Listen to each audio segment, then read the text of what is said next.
The full moon hung low in the sky as Kate made her way through the dense forest. She had always loved night hikes, especially during her yearly camping trips. The solitude brought her peace away from her hectic job as a nurse in the city hospital. She breathed in the fresh pine scent and smiled to herself. This was exactly what she needed. A strange sound broke the silence. Kate froze mid-step.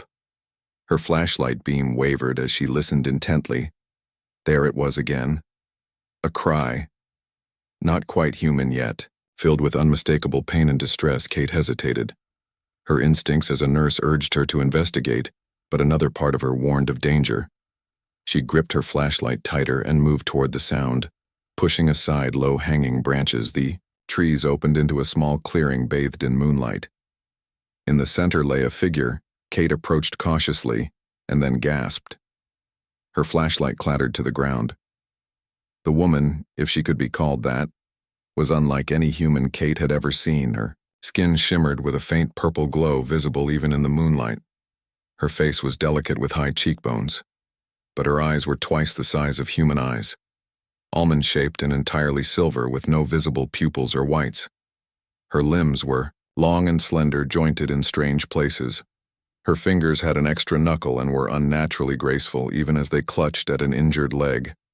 The being looked up at Kate, fear evident in those strange silver eyes. Kate raised her hand slowly, to show she meant no harm. "Help me, please."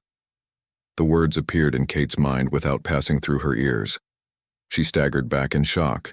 The alien woman, for she could be nothing else, flinched at Kate's reaction. "I mean no harm." The thought voice came, again softer this time. "My ship crashed. I am injured. The air burns my lungs." Kate took a deep breath, steadying herself. Her medical training took over, pushing aside her fear and disbelief. The being was injured and in pain. That was what mattered. "Can you move?" she thought carefully, concentrating on the words in her mind.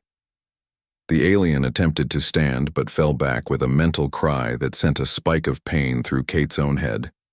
"No. My leg is broken and my atmospheric converter is damaged. I cannot breathe your air for long." Kate saw the red welts forming on the alien's exposed skin, where Earth's atmosphere was causing some kind of reaction. She made a quick decision. "I have a cabin nearby. Let me help you." She approached slowly and knelt beside the alien woman. The being tensed but allowed Kate to examine her injured leg. It was clearly broken, though the bone structure felt different under Kate's gentle probing. The alien winced. "My name is Lilith, from the Pleiades star cluster." The thought was weaker now. Kate introduced herself, trying to project calm and reassurance through her thoughts. "I need to make a splint for your leg before we move." Kate quickly gathered straight branches and used strips torn from her own shirt to create a makeshift splint. The alien watched with those unnerving silver eyes, occasionally sending waves of gratitude that Kate could feel like warm sunshine in her mind. When the splint was secure, Kate helped Lilith to her feet. The alien was surprisingly light, as if her bones were hollow. She leaned heavily against Kate, making soft chirping sounds with each painful step. They moved slowly through the forest, Kate using her recovered flashlight to light the way. The alien's skin glowed brighter, with each surge of pain providing an eerie purple illumination. The rain began just as they reached Kate's cabin. She helped Lilith inside and onto the small sofa. The alien woman was shivering now, her breathing shallow and labored. Kate turned up the heating and brought a blanket, which Lilith accepted with trembling fingers. "My suit." Lilith gestured to what Kate had assumed was clothing. "It normally creates a protective field, but it was damaged in the crash. Without it, your atmosphere is toxic." "To me? How can I help?" Kate asked. Lilith pointed to a small device on her wrist. "Need tools." "From my ship." Kate understood. Lilith needed equipment from the crashed spacecraft to repair her protective suit. "Where is your ship?" Lilith hesitated, then shared a mental image with Kate. The sensation was strange, like watching a movie projected directly onto her brain. The ship had crashed in a ravine not far from where they had met. It was small, oval-shaped with a seamless metallic surface, now cracked. "Open on one side, I will go." Kate decided. "I will find your ship and get what you need." Lilith seemed too weak to protest. She shared more detailed images of the tools she needed, strange crystalline devices that changed color depending on their function. Must warn you. Lilith added, others may come looking. Your government monitors space. They may have detected my crash. Kate nodded, understanding the risk. If human authorities found Lilith, there was no telling what they might do to her. I will be careful. And quick, Kate gathered supplies, a stronger flashlight, her raincoat, a backpack, and a small first aid kit. She checked on Lilith once more before heading out into the rainy night. The alien was resting, her eyes closed, but her skin still glowing faintly with that strange purple light. The journey to the crash site was difficult. The rain had turned the forest floor muddy and treacherous. Kate slipped several times, catching herself on tree trunks. She followed the mental map Lilith had shared, moving as quickly as she dared.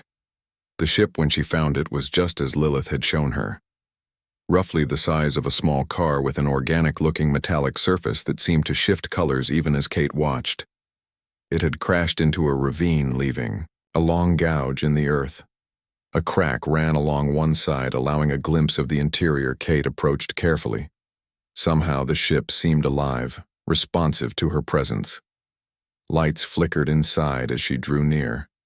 She squeezed through the opening, wincing as the sharp edge caught her jacket. The inside of the craft was both alien and strangely beautiful. Every surface curved organically.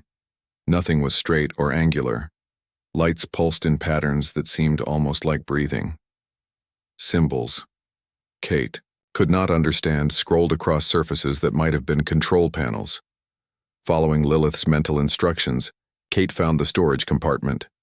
She collected the crystalline tools, placing them carefully in her backpack. Along with them, she found what appeared to be medical supplies. At least that was what Lilith's mental images had suggested. As Kate turned to leave, a new sound reached her ears, the distant thrum of helicopter rotors. She froze, panic rising.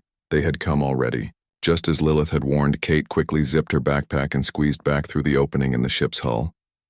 Rain still poured down, masking some of her movements but also making the ground slippery and treacherous. She could see searchlights, now sweeping through the trees from above. She ducked under a large pine tree, heart pounding. The helicopter was directly overhead now, its searchlight illuminating the crash site. Kate pressed herself against the trunk, hoping the thick branches would hide her from view. Minutes passed. The helicopter circled wider now, as if searching the surrounding area. Kate took her chance. She darted from her hiding place and ran, keeping low and using the trees for cover. The sound of the helicopter grew fainter. As she put distance between herself and the crash site, Kate ran until her lungs burned, then slowed to a fast walk. She had to get back to the cabin before whoever was in the helicopter found another way to search the area on foot. She clutched the backpack tightly, knowing that Lilith's survival depended on its contents. When Kate finally reached the cabin, she was soaked to the skin and exhausted. She slipped inside quickly, locking the door behind her. Lilith lay where Kate had left her, but her condition had worsened. Her purple glow had dimmed significantly, and her breathing was shallow and rapid. Red welts covered most of her visible skin. Kate rushed to her side, emptying the backpack to show Lilith what she had retrieved. The alien woman reached for the tools with trembling hands. The crystals responded to her touch, changing color and shape as she manipulated them. Through a series of mental images, Lilith directed Kate how to help repair the atmospheric converter. The technology was beyond Kate's understanding, but she followed the instructions, carefully connecting components that seemed to meld together under Lilith's guidance. As they worked, Lilith shared more about herself. She was a scientist, an explorer sent to study Earth from a distance, but her ship had malfunctioned, bringing her too close to the planet's atmosphere. She had been pulled in by Earth's gravity, unable to escape. They heard the helicopter again, more distant this time, but still searching. Kate pulled the curtains shut and turned off all but one small lamp. They continued working by the alien's own purple glow. Finally, the device on Lilith's wrist began to pulse with light. A thin, shimmering field formed around her body like heat waves in summer. The effect was subtle but immediate. Lilith's breathing eased and the angry red welts began to fade. "Thank you, Kate." Her mental voice was stronger now. You saved my life. Kate smiled, surprised at how quickly she had adjusted to the alien's presence. What will you do now? Lilith checked her repaired wrist device. My people will come for me, but it may take time. My beacon was damaged in the crash. They know my last coordinates. But the signal is weak. How long? Kate asked. 3 of your Earth days. Perhaps. 4, Lilith replied. Kate thought quickly. The helicopter meant authorities were already searching. They would likely expand their search area soon. The cabin might not remain safe for long. We should move you somewhere else. Kate decided somewhere they won't look. Lilith nodded, understanding. But where Kate considered their options, there was an old mining cave system a few miles deeper into the forest. She had explored it on previous. The cave entrance was nearly invisible, hidden behind a curtain of vines and shrubs. Kate pushed aside the vegetation and helped Lilith inside. The alien woman moved slowly, still weakened by her injuries and exposure to Earth's atmosphere. Kate used her flashlight to illuminate the rough stone passage that led deeper into the hillside. Watch your head, Kate warned, as the ceiling dipped lower. The air grew cooler as they ventured further from the entrance. After about 50 yards, the passage opened into a larger chamber with a high ceiling. There was even a small underground stream trickling along one wall, providing fresh water. This will work, Kate said, setting down her backpack. They should not find us here. Lilith looked around, her silver eyes reflecting the flashlight beam. They are persistent, your kind. When something falls from the sky, they do not stop looking until they find it. Kate began unpacking the supplies she had brought: blankets to make a bed area for Lilith, food and water, a battery-powered lantern, and the medical supplies from Lilith's ship. Your people, will they be able to find you here? Lilith touched the device on her wrist, which still shimmered with the protective atmospheric shield. Yes, the beacon continues to transmit. But the signal is weaker underground. It may take them longer to pinpoint my location. Kate arranged the blankets to make a comfortable resting place for Lilith. The alien sat down gratefully, her long limbs folding in ways that reminded Kate she was not human despite her humanoid appearance. Rest. Now, Kate said, I will keep watch at the entrance for a while. As Kate turned to go, Lilith reached out her many-jointed fingers, wrapping gently around Kate's wrist. Thank you. The thought was warm with genuine emotion. I did not expect such kindness from a stranger on a strange world. Kate smiled. You would do the same for me. Would I? Lilith seemed to ponder this. Her silver eyes blinked slowly. I hope so. Kate returned to the cave entrance and found a spot where she could watch the forest without being seen. The morning sun filtered through the trees, birds sang as if nothing unusual had happened. But in the distance she could hear voices, men calling to each other. Search parties watched as they moved through the forest, grid patterns suggesting a systematic search. They wore dark uniforms, some military, some looking like scientists with equipment. She recognized the symbol on their vehicles. Federal agencies had arrived quickly. The crashed ship had definitely not gone unnoticed. Kate ducked back into the cave when the search party moved in her direction.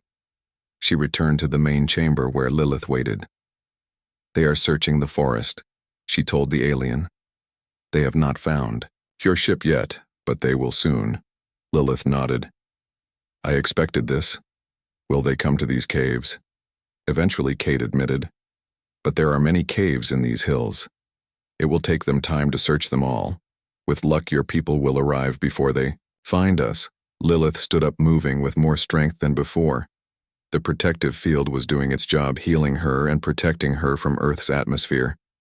Her legs still troubled her, but she could walk without assistance now.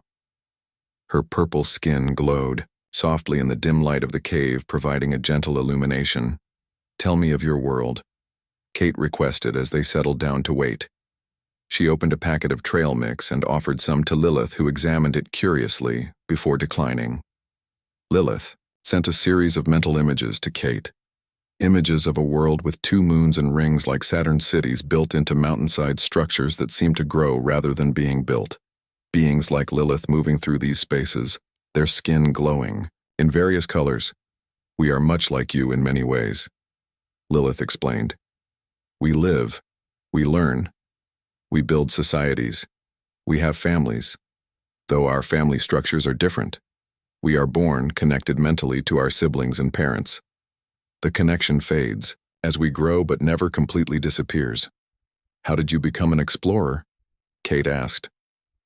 Another series of images flowed into Kate's mind. Lilith as a younger being studying in what seemed like a school, though the methods were strange, involving direct, mental connections to teachers.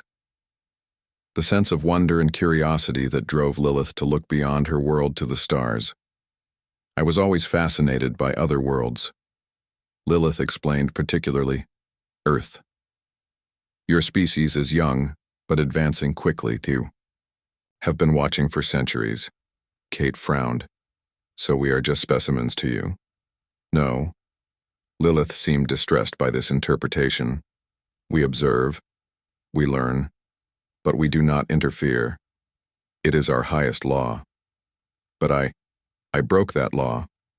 How? Kate asked. I came too close. Lilith admitted I was supposed to stay in orbit, observe from a distance, but I wanted to see more. I adjusted my course, moved lower than permitted. A malfunction, perhaps caused by your atmosphere, damaged my controls. I could not pull away. Kate considered. This. So your presence here is an accident, yes. Lilith confirmed.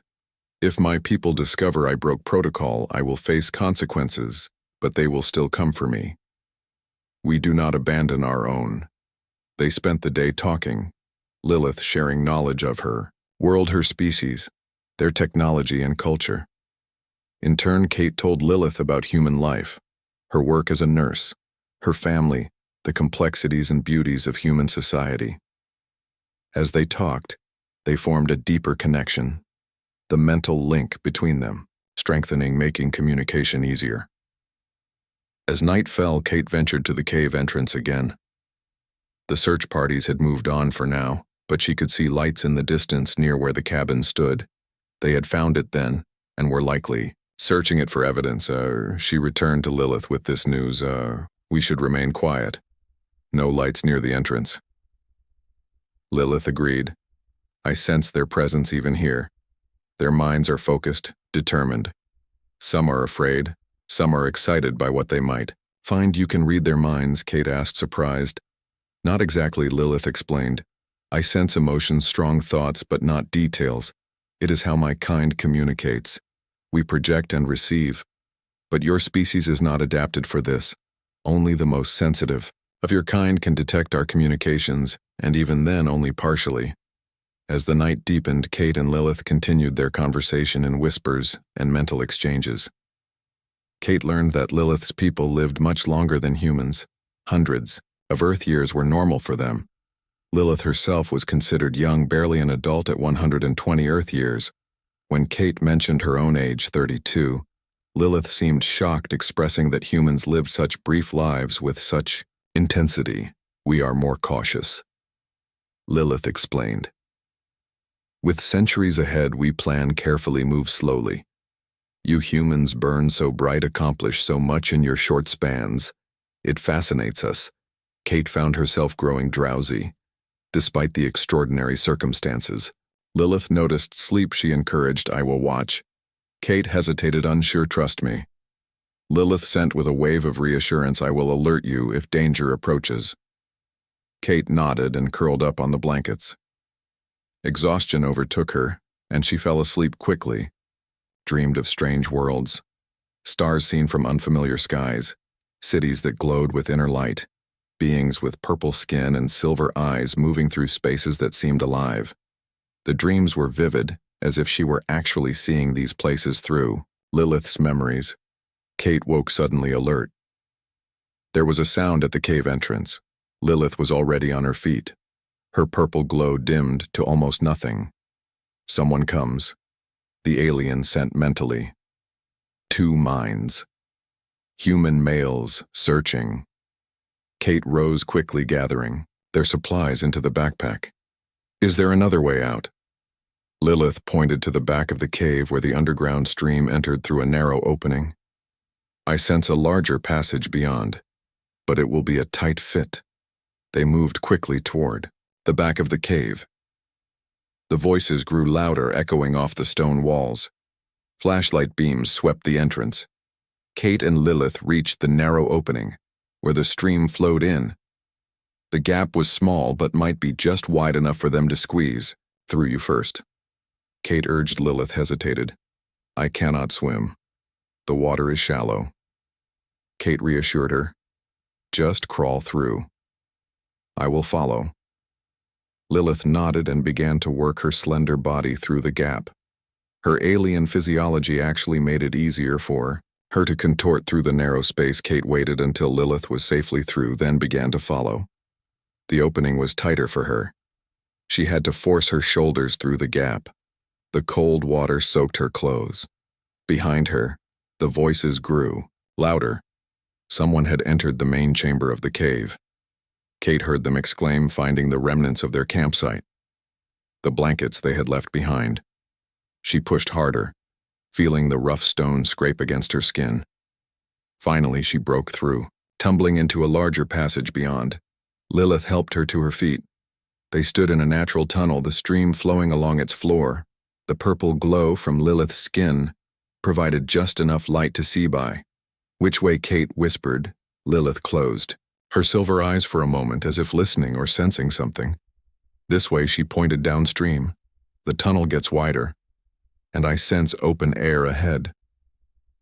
They splashed through the shallow water, moving as quietly as possible. The sounds of their pursuers faded behind them. The tunnel wound through the hillside, occasionally opening into larger chambers with stunning rock formations. Any other time, Kate would have stopped to admire the natural beauty, but now they moved with purpose, focusing only on escape. After what seemed like hours but was probably only 20 minutes, the tunnel began to slope upward. The stream grew shallower. Finally, Kate saw stars above through a jagged opening in the ceiling. They had reached another exit to the cave system. The morning sun bathed the fire watchtower in golden light. Kate sat by the window watching the forest below. The helicopter had made 3 passes since dawn, each time coming closer to their location. She could see ground teams too moving through the trees in organized search patterns. "They are getting closer," Kate said, turning to Lilith, who sat cross-legged on the dusty floor. Her alien form glowed softly in the shadows of the cabin, her silver eyes reflecting pinpoints of sunlight. The alien nodded. "I sense their determination. Their minds are focused like hunters. They found something at my ship that concerns them." "What?" Kate asked. Lilith hesitated. "My research data. Perhaps they may have accessed it." Kate frowned. "What kind of research data?" "Biological. Samples, atmospheric readings, population density maps," Lilith explained. "Nothing harmful, but they would not understand. They would think it threatening." Kate moved away from the window as the helicopter made another pass, this time close enough that the downdraft shook the trees surrounding the watchtower. "We need to move again soon. They will spot this tower eventually." Lilith stood, her movements fluid despite her injured leg. "Where will we go?" The forest grows smaller with each passing hour. As they tightened their search, Kate considered their options. They had been moving steadily away from civilization, deeper into the wilderness. But now the search had expanded, making even these remote areas dangerous. "We need to go where they've already searched," she decided. "Places they've cleared and moved on from." Lilith tilted her head, a gesture Kate had come to recognize as curiosity. "That is clever." "They would not expect that." Kate checked her watch. It was just past 9 in the morning. They could move during daylight, taking advantage of the thick forest cover, or they could wait until nightfall when visibility would be poorer for the search teams. The decision was made for them when a new sound reached their ears, the rumble of vehicle engines. On a nearby Forest Service road, Kate peered carefully out the window and saw several black SUVs driving slowly along the dirt track. Armed personnel walked alongside the vehicles. "They're coming this way," Kate whispered. "We need to leave now." They gathered their few supplies quickly. Kate slung the backpack over her shoulder. They descended the ladder as quietly as possible, reaching the ground just as the vehicles rounded a bend in the road. Now hidden by the base of the tower, Kate assessed their escape routes. The search team was approaching from the east, the direction of the crashed ship. They needed to move west, circling around to areas that had already been searched. The forest was thicker to the west, offering better cover. "This way, Kate," mouthed to Lilith, pointing. They moved quietly, keeping low, staying behind the thickest vegetation. The voices of the search team grew louder as they approached the watchtower. Kate and Lilith froze behind a fallen log as two agents walked past just yards away. Kate heard fragments of conversation, definitely alien origin, possible contact with humans. Footprints at the cabin suggest. The agents moved on, continuing toward the watchtower. When they were out of sight, Kate and Lilith resumed their careful retreat deeper into the forest. They traveled for hours, moving quietly and cautiously. Twice they had to hide as search teams passed nearby. Once a helicopter flew directly overhead, forcing them to take cover under a dense thicket. By mid-afternoon, they had put several miles between themselves and the watchtower. Kate spotted a small stream and they stopped to rest and drink.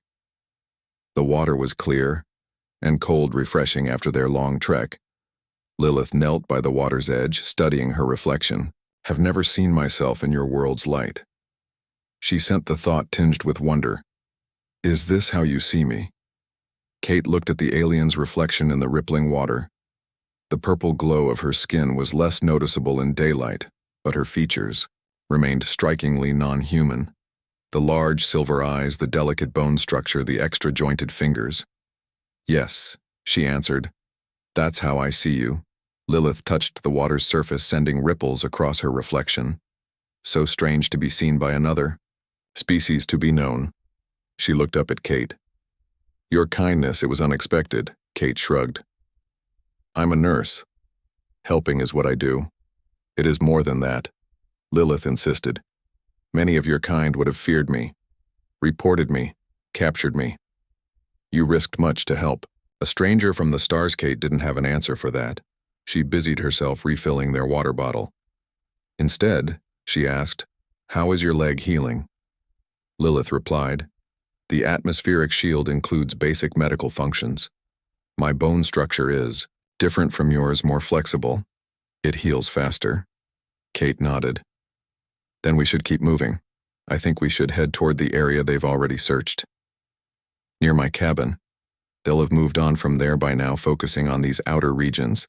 They continued their journey, following the stream for a while, before turning toward the east, back in the direction of Kate's cabin. The forest grew familiar again. Kate recognized landmarks from her many hikes in the area. They were getting closer to where she had first found Lilith. As evening approached the forest, darkened shadows lengthened, making travel more difficult. The sounds of the search teams had faded, but Kate remained cautious. They found a small clearing surrounded by dense pines and decided to stop for the night. Kate shared some of her dwindling food supplies with Lilith. The alien examined the granola bar with curiosity before taking a small bite. She made a face that Kate interpreted as disgust. "Not to your taste?" Kate asked. Amused, Lilith shook her head. "Our nutrition is different. More concentrated, we absorb energy rather than processing solid matter. But I appreciate the gesture." They sat in comfortable silence as darkness fell completely. The stars emerged brilliant. In the clear night sky, Lilith looked up, her silver eyes reflecting the starlight. "Home is there." She pointed to a cluster of stars that Kate recognized as the Pleiades. "Though you cannot see my world even with your best telescopes. It orbits a small star on the edge of the cluster." "What's it like?" Kate asked. "Your home." Lilith shared a series of mental images. A world with rings like Saturn and two moons. One blue, one gold, cities that seemed to grow from the landscape rather than being built structures, that pulsed with inner light like living things. Oceans that glowed with bioluminescent life. Mountain ranges that floated above the surface, tethered by what looked like roots or vines. Beautiful. Kate breathed. Lilith nodded. "We have protected it, kept it in balance. Your world reminds me of ours long ago, before we learned the cost of expansion and consumption." "Do you think we'll learn?" Kate asked. "Some have already," Lilith replied. I see it in your mind. Your concern for your forests, your oceans. But your species is divided. Some understand, some do not. They talked long into the night. Kate sharing stories of her life, her work as a nurse, her family. Lilith explaining more about her people, their history, their technology, their society. So different. Yet with surprising similarities, both species valued knowledge, family connection. The differences fascinated Kate especially. Lilith's descriptions of their telepathic abilities, their longer lifespans, their different approach to resources and environment. Distant sound interrupted their conversation. The thumping of helicopter rotors. Kate tensed, listening. The sound grew louder. They're using night vision equipment. She realized. We need to find better cover. They quickly gathered their things and moved deeper into the pine grove. The helicopter passed overhead, its searchlight sweeping the forest floor. Kate and Lilith pressed themselves against the trunk of a massive pine tree, the thick branches helping to conceal them. The helicopter circled back, making another pass. This time the searchlight stopped just yards from their position, illuminating the clearing where they had been sitting minutes before. Kate held her breath. The light lingered, then moved on, continuing its sweep.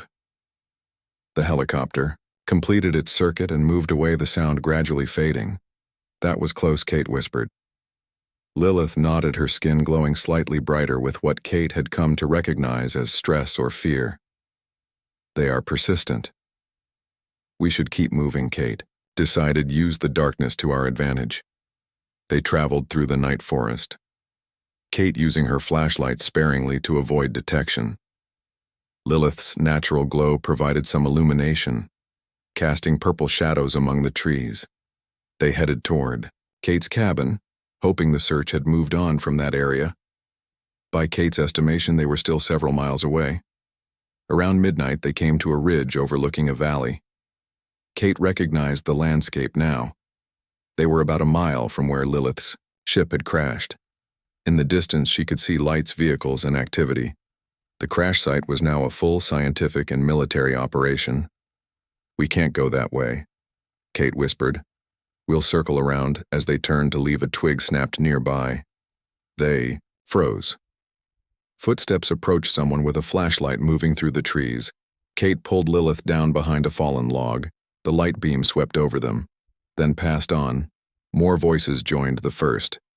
Kate counted at least 3 people walking through the forest. Their flashlights crisscrossed the area as they searched methodically, standard sweep pattern. One of them called, "Make sure we cover every inch." Kate and Lilith remained motionless, hardly daring to breathe. The search party moved closer, one of them walking directly toward their hiding place. Kate could see his boots now just yards away, the light from his flashlight illuminating the ground before him. Step by step, Lilith touched Kate's arm. Her skin was cool, but the touch sent warmth. Through Kate's mind, a sensation of calm. I can help, she sent mentally. The forest had grown dark by the time Kate and Lilith reached the small clearing Kate had chosen for the rendezvous. Nightbirds called to each other in the trees. A gentle breeze rustled the leaves above them. The stars shone brilliantly in the clear sky. Lilith stood in the center of the clearing, her face turned upward, her silver eyes reflecting the starlight. This place will work. She sent the thought, accompanied by approval. The clearing is sufficient for a small craft. Kate nodded, setting down her backpack with relief. Her muscles ached from days of hiking and tension. How will they find us exactly? Lilith held up her wrist where the device still shimmered, creating her protective atmospheric shield. This beacon transmits my exact coordinates. They will home in on it. The alien turned, slowly examining the night sky with those strange silver eyes. There she pointed to a particular section of stars. They approach. Kate followed her gaze but could see nothing unusual. Just stars twinkling in the darkness. Are you sure? Lilith nodded. I sense them. My kind can feel the presence of others, especially family. The rescue team includes my sibling. How long? Kate asked. Soon, Lilith replied. Hours, not days. Kate settled on a fallen log, preparing for the wait. She was exhausted mentally and physically. The constant fear of discovery, the strain of keeping Lilith safe, the bizarre nature of the entire situation, all of it weighed on her. Now that the end was in sight, she felt the fatigue even more acutely. Lilith sat beside her, the alien's movement still graceful despite her ordeal. She seemed more at ease now, knowing her people were coming.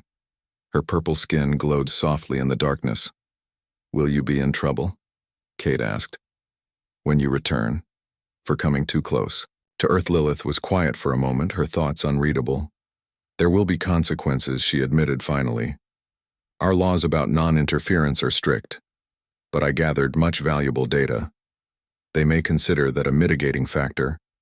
"And what about the humans who found your ship?" Kate asked. "What will happen to them?" Lilith tilted her head in that now familiar gesture of consideration. "They saw technology, but nothing they could reproduce. Our materials, our methods are beyond your current science. My ship's systems would have erased sensitive data when breached. Standard protocol." "What about me?" Kate asked. "What happens when you leave? Do your people have some way to make me forget everything that happened?" Lilith seemed startled by the question. "No, we do not interfere with minds in that way.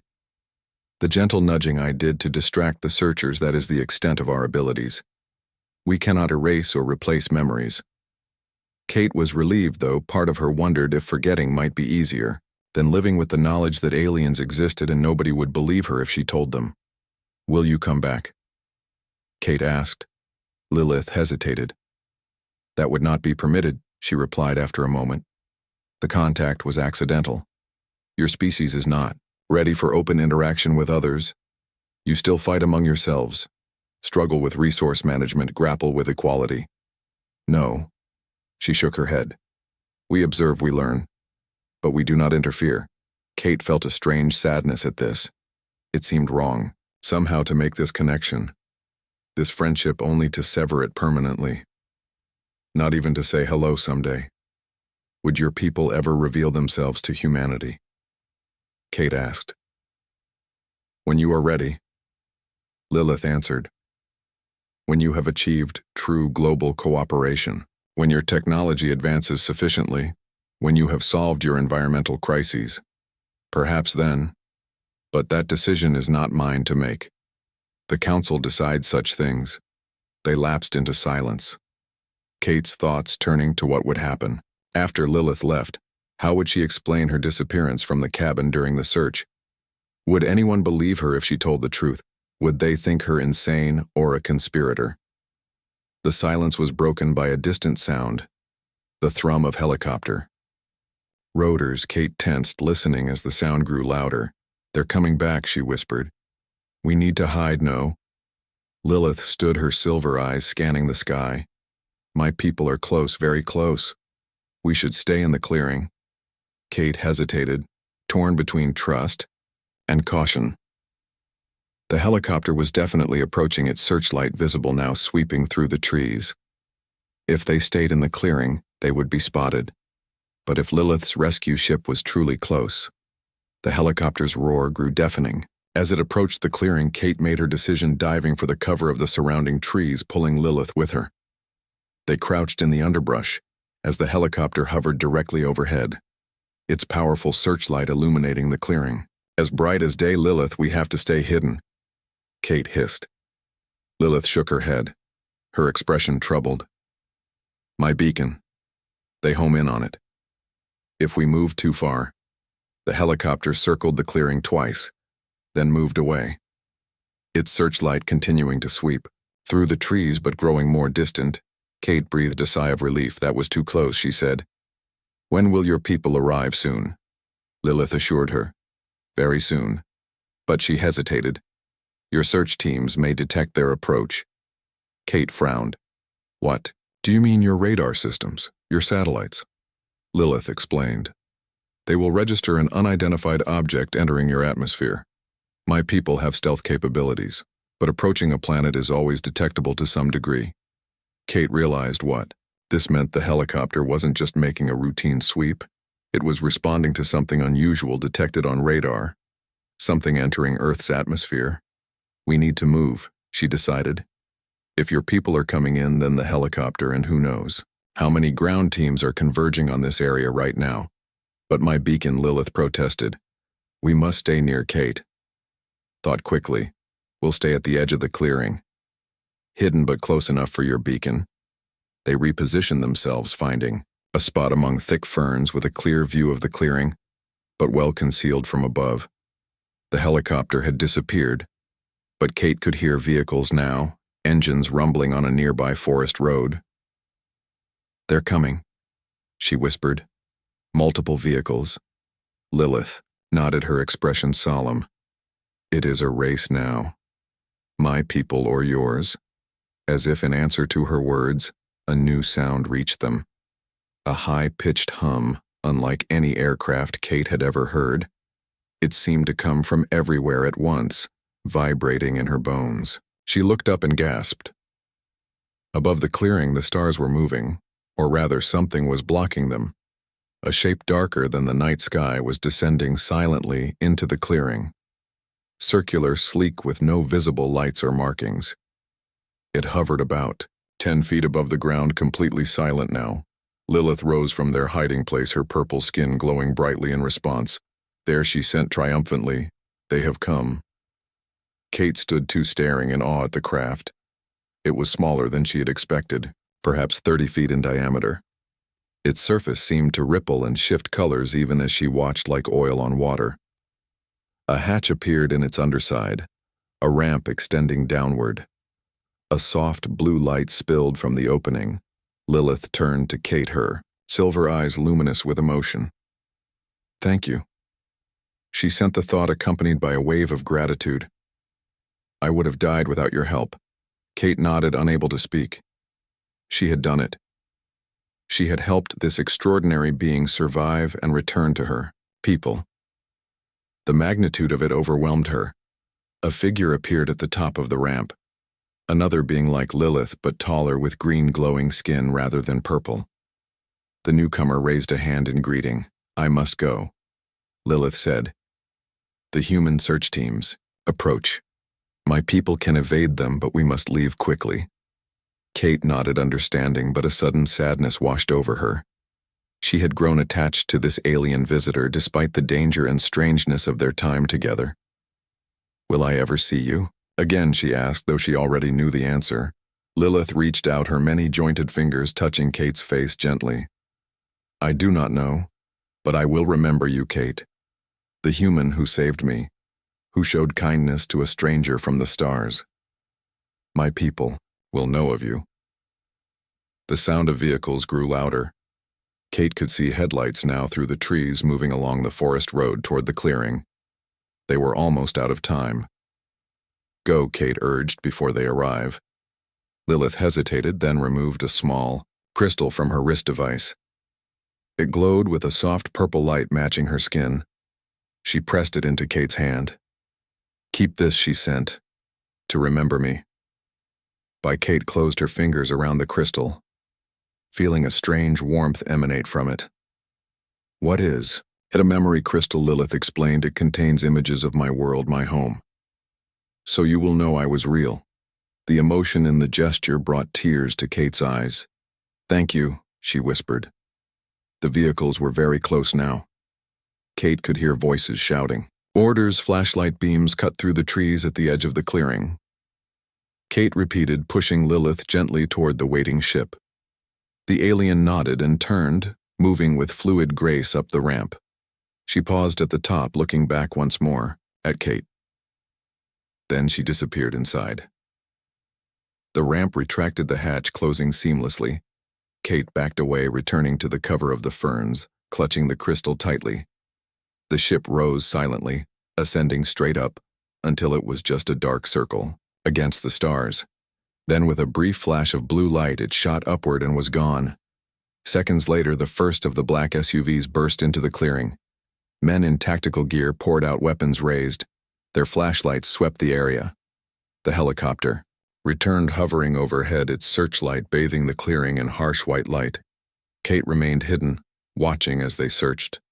Finding nothing, 2 more vehicles arrived. Scientists in white hazmat suits carrying equipment, instruments were set up, readings taken. Kate could hear fragments of excited conversation. Definitely hear energy signatures off the charts. Where did it go must have been cloaked. 1 year later, the night was clear and cool as Kate sat on her cabin porch gazing up at the stars. The Pleiades star cluster glimmered faintly, a small smudge of light amid the vastness of the night sky. Somewhere there around one of those distant points of light orbited Lilith's homeworld. Kate wondered what the alien scientist was doing now if she ever thought of her brief time on Earth, her encounter with a human nurse who had helped her survive and return home. The crystal lay in Kate's palm, glowing with its soft purple light. Kate had learned to use it over the past year, discovering that it responded to her thoughts, allowing her to access the memories and images Lilith had stored within it. She had seen wonders through the crystal. Lilith's homeworld with its rings and moons, the cities that seemed to grow rather than being built, the oceans teeming with bioluminescent life, the daily lives of Lilith's people, their art, their music, their science. Kate closed her eyes, letting the now familiar images flow through her mind. These glimpses of another world, another civilization had changed her perspective on everything. Humanity's problems seemed both more urgent and more solvable. The knowledge that intelligent life existed beyond Earth, that it had achieved harmony and balance, gave her hope for her own species. The crystal warmed suddenly in her palm, glowing brighter than usual. Kate opened her eyes, startled. This had never happened before. The crystal pulsed with light, growing stronger with each pulse. Kate stood up, uncertain what was happening. A thought touched her mind, tentative like a whisper. Kate. She nearly dropped the crystal in shock. That mental voice, she recognized it. But it couldn't be Lilith, she thought. Focusing on the name, the memory of silver eyes and purple skin, the crystal flared brilliantly in response. Yes. The thought came clearer now. I have found a way to connect over distance. The Council does not know. Kate sat down again, her legs suddenly weak. How is this possible? The crystal Lilith explained. It is more than memory storage. It can serve as a connection, a bridge between minds over vast distances, but only between minds that have already bonded as ours did during my time on your world. Kate stared at the glowing crystal, amazement warring with joy. Lilith was communicating with her across the light years. How long have you been trying since I returned home? Lilith admitted. It has taken time to focus the connection, to find the right frequency. The distance is great. What happened when you returned home? Kate asked. Were you punished for coming to Earth? There were consequences. Lilith acknowledged. I am no longer permitted to pilot my own research vessel. I must work with a team under supervision. But my data was valuable. My report on human compassion, on your willingness to help a stranger despite risk to yourself. It has changed some perspectives. Kate smiled at that imagining. Lilith defending human nature to her people based on their brief, but intense time together. How is your leg? She asked. Fully healed, Lilith sent with a sense of amusement at the question. Our medical technology is advanced, and you? How have you fared since our parting? Did your authorities trouble you? Kate told Lilith about the months following her departure, the repeated questioning by government agents, the surveillance she had noticed at first, men in unmarked cars watching her cabin. Her phone tapped, her emails read. But eventually they had given up, finding no evidence that Kate had encountered anything extraordinary. The official story remained that a weather satellite had malfunctioned and crashed in the forest. Kate had stuck to her story that she had been hiking unaware of any unusual events. They still watch the forest sometimes. Kate added, sensors and cameras have been installed in the area where your ship crashed. Scientists still come to take readings, but they've never found any proof. Good. Lilith sent the thought tinged with relief. People were thorough in removing traces. They talked for hours through the crystal connection. Kate sharing the events of her year, Lilith describing her return to her world, her debriefing, her current research. The communication was not like speaking.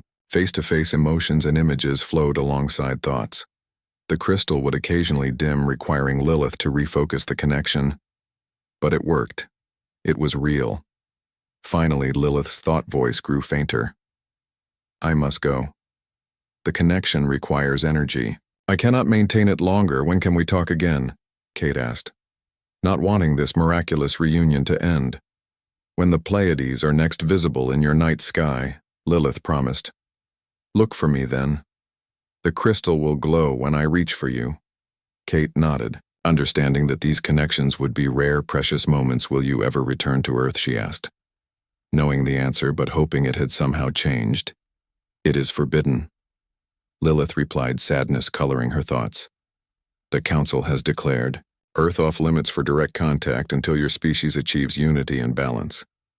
But perhaps someday your kind will look to the stars ready to join the community of worlds, and on that day I will speak for humanity. I will tell them of the nurse who saved a stranger from the stars. The crystal dimmed, then flared one last time with Lilith's parting thought.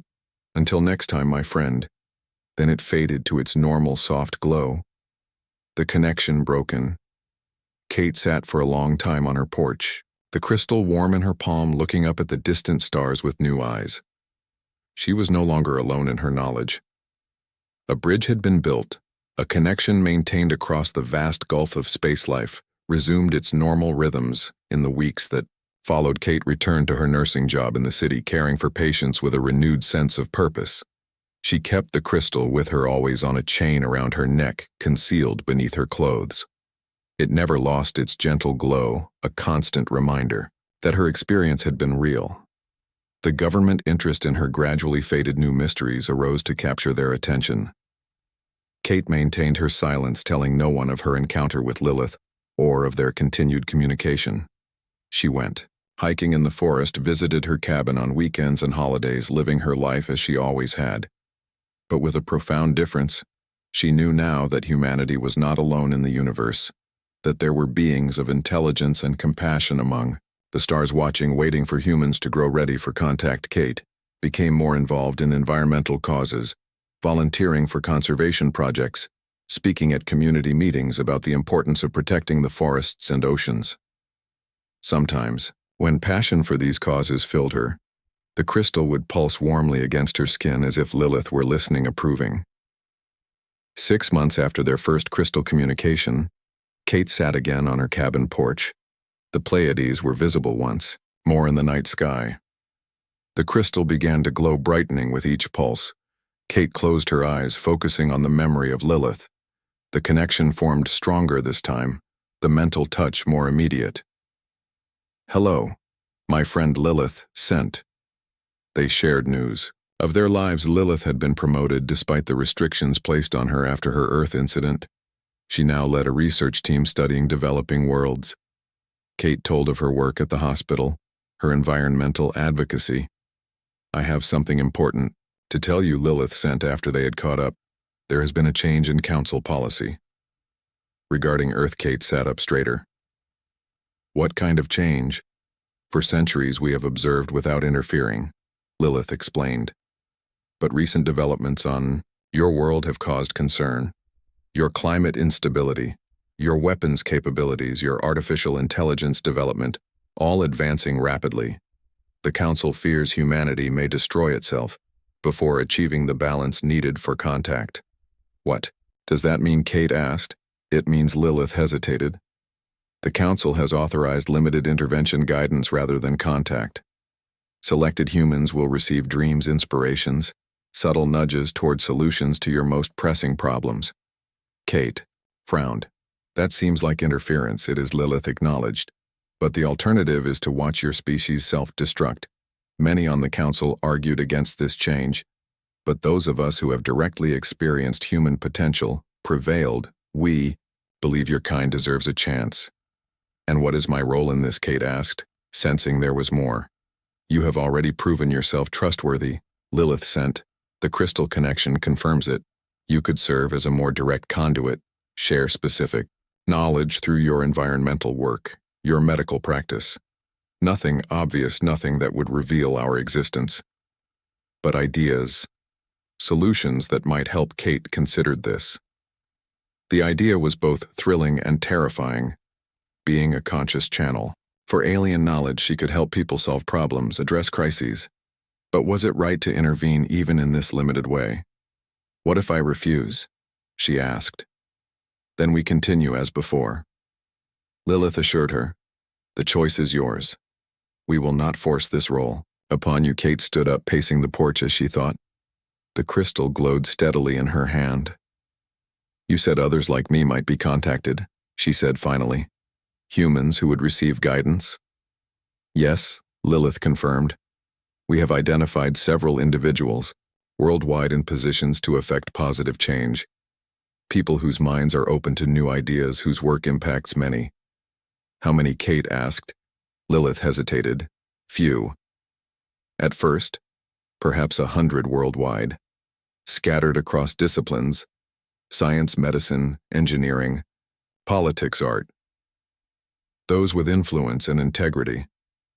100 people working with subtle alien guidance to help humanity solve its most pressing problems. Kate tried to imagine the implications. It seemed like something from a science fiction novel, yet here she was communicating with an alien intelligence through a crystal from another world.